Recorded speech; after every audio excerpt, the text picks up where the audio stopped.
All right. All right, here we go. So thank you so much, Alexandria, for agreeing to do this again.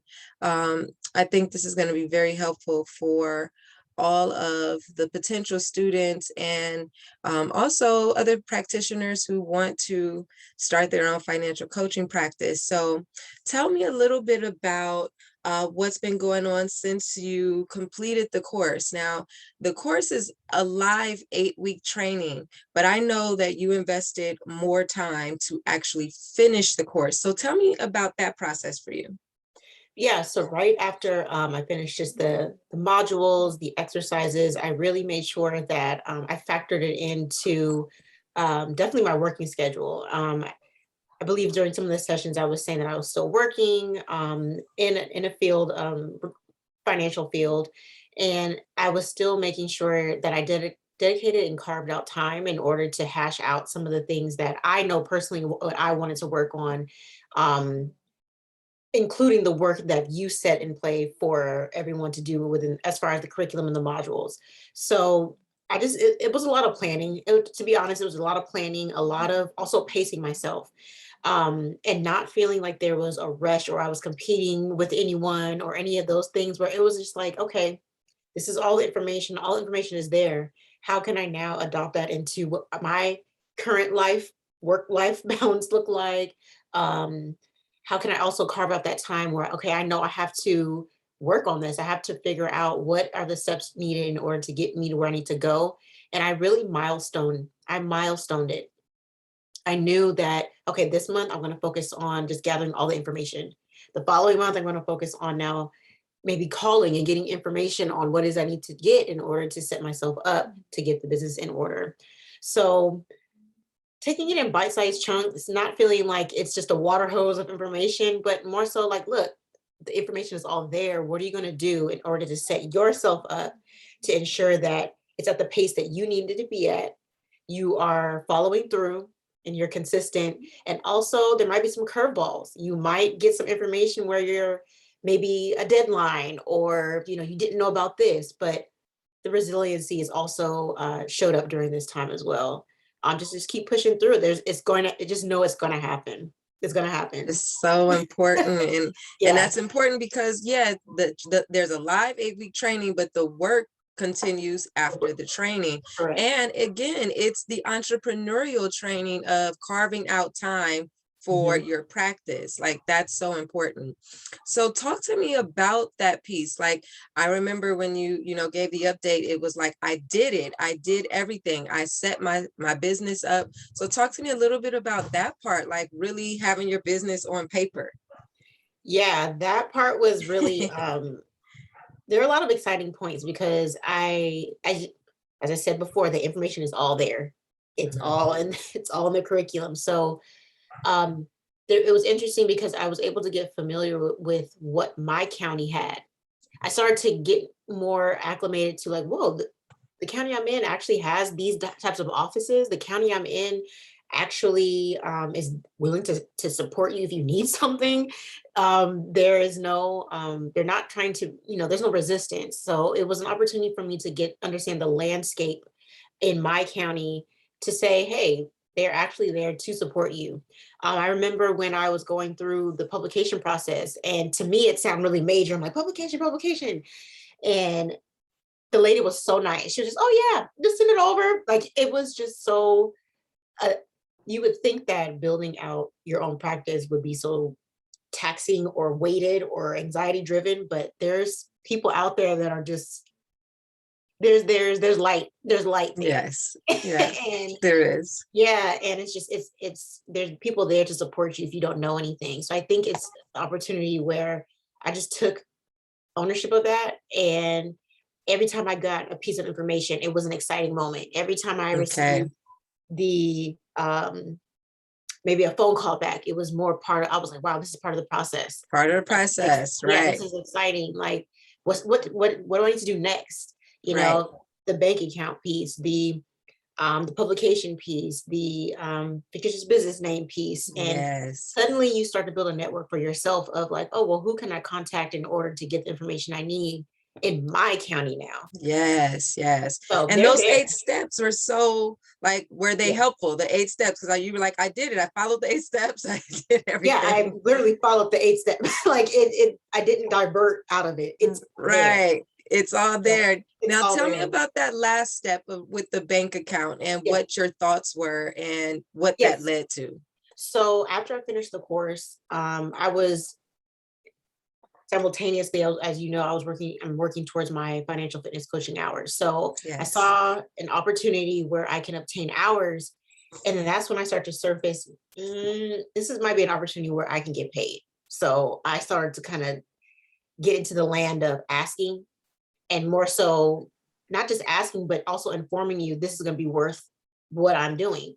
So I was able to get paid through an opportunity, but I waited on opening the bank account because I didn't want that was my last process. I didn't want to open the account and it not be funded with an opportunity, such as the coaching opportunity that I had in the summer. So when I knew, I wanted to wait until I saw an actual check in my hand before I opened the account, because I just didn't want to put myself in a situation where, oh great, you open the account, but it's not funded for 6 months because you haven't got a Okay. check or you haven't got clients. So I managed to get the check. That was my cue to finish all the steps. Go to the bank account or go to the credit union, open an account, and set Mm-hmm. myself up. And I Nice. had the paperwork in order to do so. So they're going to Right. ask you for the paperwork, as they should. Yes. And I think that was comforting to know that, great, you're going to ask me, and I want you to know I have that and more. Yes. You were ready. I was ready, and And how many I days felt ready. after, like you opened the bank That was account like and then 30 days. 30 Yeah. days had a check? Yeah. 30 had it. Yeah, it was fast. It was really fast. And I remember I went straight to the credit union. I said, hey, I have a check. I want to open a business account. They asked me for the paperwork. And almost the question they were asking me was almost the way that they were asking it was as if I didn't have it. But Yep. I was just like, nope, I have it. Nope, I have it. And so then I I went love in that. and handled it and deposited the check, and they were able to emboss my card right then and there. And now I'm good to go. No more, no, I didn't even go the Cash App route. I didn't go that route. Yes. I didn't want to go Yes. that route because I also know the downsides of going that route for me. And I Okay. wanted to build some consistency and a paper trail. Mm-hmm. So yeah. Yes, I am so excited about that. Again, in the course, I'm telling you, these are the first things to get set up, how to start your own financial coaching practice. And it's the basics, but if you don't know it, you wouldn't know to do it. And then Yeah. again, I left it as the last piece because everything else was much more important than this piece. If you get everything else, like the order of the training mattered, and the fact that you followed the 8 steps and got down to step 7, it was like, hold up, let me wait on this bank account Yeah. until I actually get a gig. Yeah. And then you get a gig and then you work that gig. So tell me a little bit about how much you made from that gig and like the process of being nudged to ask for the fee. Yeah. So it was an opportunity to coach roughly 16 individuals in a certification program. And already had an early beginning relationship with this individual, and they were trying to figure out a way to incentivize the individuals, maybe with a gift card or something along those lines. And I had said, hey, I'm getting a nudge. Why not offer financial coaching to these clients, which would be much more of a meaningful opportunity for them, something they've never been exposed to, offer 3 sessions each. And this is my price. I'm getting the nudge. And because it started off saying, oh, well, just coach them. But then I said, this is an opportunity. I think it was one of the modules where I started talking about your pricing. What is your price? Mhm. What is your hourly rate? What are you willing to do? And I remember going through that process. And I said, Yes. I told her, I said, I'm getting a nudge. This is my price. Are you open to also compensating me for coaching? And she said, oh yeah, that's not a problem. So to hear the kickback of, yeah, that's not a problem. Yeah. Like it makes me not like there's money out there. There's money out There's there. big money out there. Big money out there. It's not just one-to-one client, which is still great. but Mm-hmm. there's also partnerships out there. People are needing more of what we're doing. And I'm starting to see it more and more and more now. And definitely since the pandemic, more and more conversations around coaching one-on-one or convening a group of people to talk about their finances. I think Yeah. I'm seeing that more. So to know I was able to, I felt that pit and I said, I have to say it. The worst thing anyone can Yes. say is no. So Right. I was able to receive from that opportunity $3,000. And it was only, yeah, and I was $3,000. only coaching for 3 weeks. 3 Yes. weeks, Yeah. 3 grand Yeah. through your financial coaching Yes. practice And that you had just set yes. up. And it was formalized as well. Like I submitted a business plan, I submitted an invoice, all the things that they needed in order to solidify. She was just really even asking, is this your business name? Yes, this is. So those were my first entry ways to getting comfortable announcing myself Yes. and announcing what it is that I Yes. do. So I can say the course did what it needed to do. But I also Yes. needed what I needed to do. So Right. so it's not Right. the information is all there, but it's what you do with it. And I think that's what is worth chatting about today is just you can do it. Yes. Yes. You can do it. And again, the all of what we have, all of what we need, we have. So coming into the course is really to pull out Right. what you have and what you know to be able to use it to build the basic foundation for your business. And for me, that I think your journey has been so perfect, everything in divine order, that I know it worked for me. So I'm like, okay, I can teach it to someone else. But now that I've taught it to someone else who did the work, I mean, you were so diligent. And I specifically remember you saying, okay, no, I got to do this and I got to do that. And in our private one-on-one sessions, which are also a part of the training, you were very adamant about your process. So I'm glad you honored that, but you finished the course. And that is just important because life happens. Like you said, you're still working a full-time job. And that's the beauty again of your journey, that most people who want to start their own practice is already working a full-time job Right. as a coach or in the space. Right. So building the practice on the side is a real thing. Time management is a real thing. And it's also that entrepreneurial training for running your business. You've got to create time to run the business outside of your 9 to 5. So Yeah. the course helps you to create that time Mhm. in the business. But like you said, I still need to do X, Y, and Z. And you did it. So I mean, it's one thing to get the results, but you got results because you did the work. And so now you've got your first paying gig, 4 figures, because you know we all about the figures, 4 figures while you're working your Yeah. full-time job, like a new relationship, a new stream of income. And now you're also understanding processes within your Yes. business, the Yes. onboarding, the client intakes, or Yeah. how you want to set up your coaching. So talk to me a little bit about just how the real live gig, getting that client, now took you in the I'm working in the business, because you went from working on the business to Yeah. working in the business. So tell us a little bit about that. Working in the business was it's still a process. And I think it's supposed to be. I surrendered to it. This wasn't the end all be all. It was just now great. You solidified everything. Now you're in it. You're working on it and you're in it. And Yep. I think for me, that figure is now a baseline Yes. for what I'm able to do. And also it informed me of my capacity. I was working with 16 clients total, but each client received 3 sessions of me. And I was having 4 to 5 clients back to back every day. Now I know I can't do that no more. I but I know I can't do it anymore, but I know I can now maneuver my hourly rate to Yes. compensate because I know what the baseline looks like. So now it's more of math and more figures. It's just And now with the certification coming up, it's just, I'm able to now adjust to my liking now. And now I have a resource to say, Yes. hey, this was their experience. This was what they did. This is how we were able to work together. So I was able to learn frequency during that time, my capacity.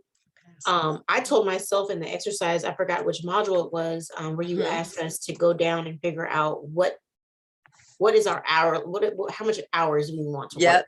How And many I put hours can you 15, work in a year? Yep. and I put 15 a week because I wanted to do it part-time. That experience wasn't 15. So yeah, I mean, I got nudged Yes. a little bit and tossed around, but Hmm. I also know now what my frequency is and also what my capacity looks like. So that was a Yes. major takeaway: capacity and frequency. That is so good. It's like everything in divine order. When you're ready, like the teacher appears, when you're ready, the gig appears. Like, I Yes. really believe that you did the work. And I mean, it's a beautiful story. You did the work. You were like, okay, bank account, that's it. Well, I'll open it when I get my first check. Yeah. 30 days And I later, get you got your first check. Bring it on. You yeah. get the gig. It's like a whole bunch of key learnings, great Mhm. takeaways, manageable, but push you to your limit. Like you said, I understand my capacity now. I understand my frequency. I'm learning my processes of onboarding clients, understanding my coaching style. You got your hours. So this has been an awesome update. And I just pray that someone will be able to see that it's possible with a full-time gig, Mhm. and you can do it. Mhm. Once you do it, it can pay Mhm. handsomely. Like Mhm. it's real that we can make money out here. And like you said, it's not just about the one-on-one work, but it's Mhm. partnering with those organizations Mhm. who need the support. They don't know we exist, but it's now becoming more popular. We are going to be in demand, and having your independent practice allows you to take advantage of those opportunities when they just need something. Like, they may not want a formal relationship, but how can you not manage the relationship once you get the gig? So being that go-to resource is so important, but your readiness for it was also very important. When you stay ready, you don't have to get ready, and the Yeah. opportunities are there. So Mhm. any last comments about how the training prepared you, and where you are now, what your next goals or milestones are? Mhm. I would say the modules, I'm glad they're set up the way that they are because it's a test. For me, it was a test of consistency and commitment. Okay. It was a test of consistency and commitment, all the way down to the comments after each, that comment section after each module, just like, Yep. how did it go? And you had a question and we made a comment. I'm talking about down to the comment section is where I was testing my commitment and I was testing my consistency. Um, I told myself after each module, I'm going to make sure that I make a response, I make a comment, and test myself that way. And that was something that it was just down to just that. Yes. Yes. Simply, it's just simply what do you want this course to be for you? How do you want it to grow you and stretch you? Yes. And also, how do you want it to support and aiding you on giving you the foundations you need for your business? I mean, you provided material, there was a structure there was layout, there was Mhm. opportunity to communicate with one another. Um, so how, these are just things that I was able to experience that I can adopt into my work. So Yes. just highlights, I was promoted last week also because of this opportunity. So there's Yes. so many things started to happen based off of not only external people learning about what financial coaching is, but even internally as far as my job. There now I'm managing the coaching portion of my job, of my programming, where no one knows anything about it but me. So it's just, it can go anywhere. It depends on where you want it to go. Yes. Yeah. Yes. And that came to you because they now knew And that now you do. had started your own Yes. business. Yes. Yes. And that was Yes. a nudge that I wasn't even planning for, so, but it happened. Yes. And I'm stretching this course in every way, everywhere that I Yes. go. And there's lifetime access, so you can log in and Yeah, check in, and I'll be refreshing things really soon. perfect. So this is awesome. Thank you so much for taking this time to share. This update is amazing. Yeah. Continue to do well. I know we've got coaching sessions set up, so the work continues, the journey Yeah. continues. And thank you so much again, Alexandria. No, thank you. All right, peace.